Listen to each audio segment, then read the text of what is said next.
실제 포름알데히드는 국제암연구소에서 지정한 1군 발암물질입니다. 근데 그건 충분히 일어날 수 있는 일이다. 그런 식으로 사용하신다면 아무 문제가 없는 겁니다.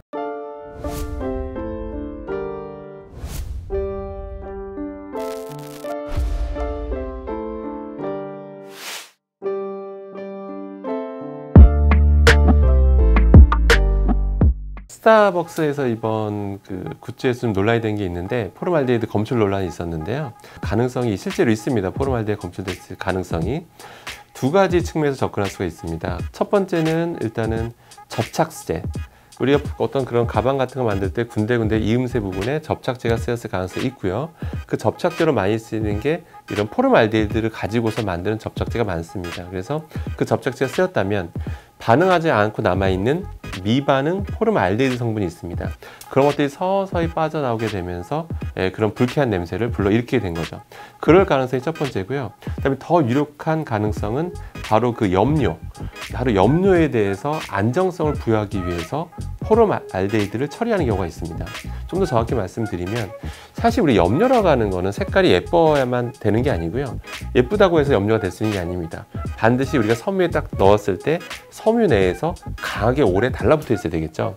햇빛을 좀 받았다고 해서 그게 색이 쉽게 변한다든지, 또는 빨래 한번 했다고 해서 염료가 다 빠져나오게 된다면 여러분들 색이 금방 빠져서 아마 오래 입지 못할 겁니다.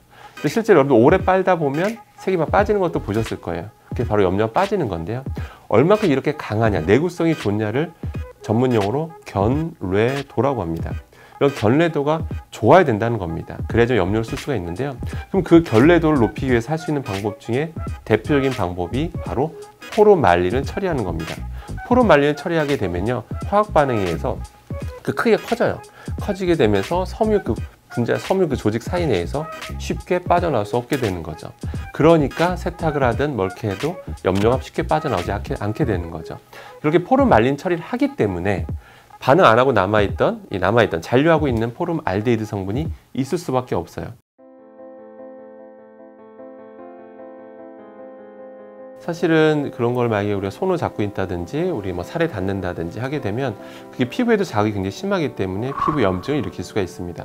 근데 피부염보다 더 심각한 건 바로 호흡기 독성인데요. 실제 포름알데히드는 국제암연구소에서 지정한 1군 발암물질입니다. 실제 비인두암, 그 다음에 혈액암을 불러일으킬 수 있다고 그렇게 알려져 있어요. 실제 공기 중에 한 50ppm만 있어도 폐염증을 일으킬 수 있다고 알려져 있는 그런 유독기체고요. 공기 중에 10에서 20ppm 사이만 있어도 호흡곤란을 일으킬 수 있습니다. 뿐만 아니라 공기 중에 0.1ppm 미만으로 존재해도 눈과 목에 자극을 줄 정도로 굉장히 위험한 독극성 기체라고 보시면 되겠습니다.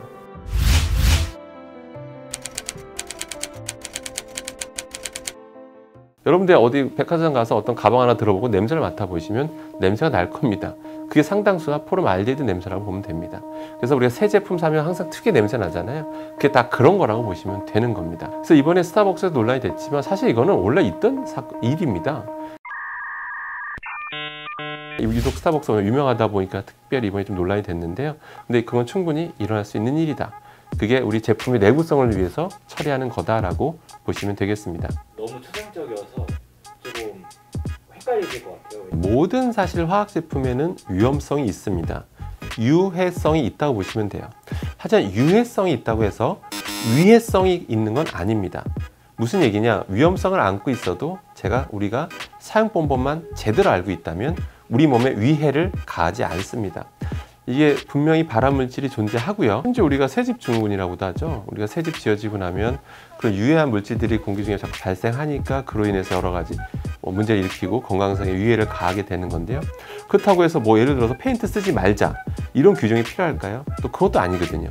페인트를 그럼 쓰지 말자, 특정 성분을 넣지 말라고 하면 제품이 안 만들어집니다. 분명히 특정 물질을 넣는 건 특정 목적을 위해서 넣는 거거든요. 특정 접착력을 위해서 넣는 거란 말이에요. 근데 그걸 넣지 말라고 하는 거는 페인트 자체가 성립할 수 없는 거겠죠. 마찬가지로 가방이든 이런 가죽 제품이든 다 똑같습니다.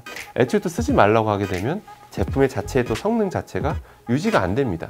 색깔 자체가 오랫동안 보존이 안 된단 말이죠. 사실 포름알데히드라고 하는 건 사실은 굉장히 널리 사용되는 고명 화학 물질이라고 보시면 됩니다.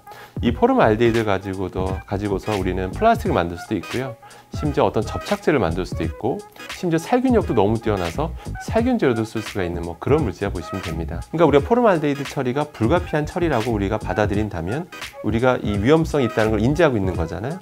그럼 우리한테 위해를 가할 그럴 가능성을 줄이면 됩니다. 두 가지만 기억하시면 됩니다. 먼저 밀폐된 공간에서 그 제품을 놓지 않는 겁니다. 초반에는 냄새가 빠기 전까지는.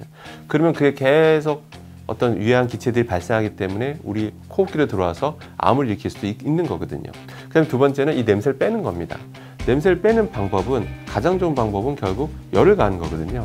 근데 그런다고 드라이를 막 이렇게 가하다 보면 제품 변형이 올 수가 있기 때문에 베란다에 일정 기간 햇빛에 말리는 거죠. 그런 식으로 냄새를 빼고 사용하신다면 아무 문제가 없는 겁니다. 결국 가장 중요한 거는 항상 위험성이 있다는 걸 인지하고 사용 방법을 제대로 숙지하자. 그렇게 되면 안전한 삶을 누릴 수 있다. 이것만 기억하시면 되겠습니다. 실제로 이런 여러 유해 기체들, 발암물질이라든지 이런 것들을 보면 사실 어른이든 아이든 똑같이 안 좋은 건 맞습니다. 반려견도 마찬가지입니다. 보통 사람한테 위험하다고 하면 동물한테는 똑같이 위험하다고 보시면 됩니다. 그렇기 때문에 반려견을 소중히 생각하신다면 이런 유해 화학물질에 대한 위험성을 늘 인지하고 계시는 것이 중요하겠습니다.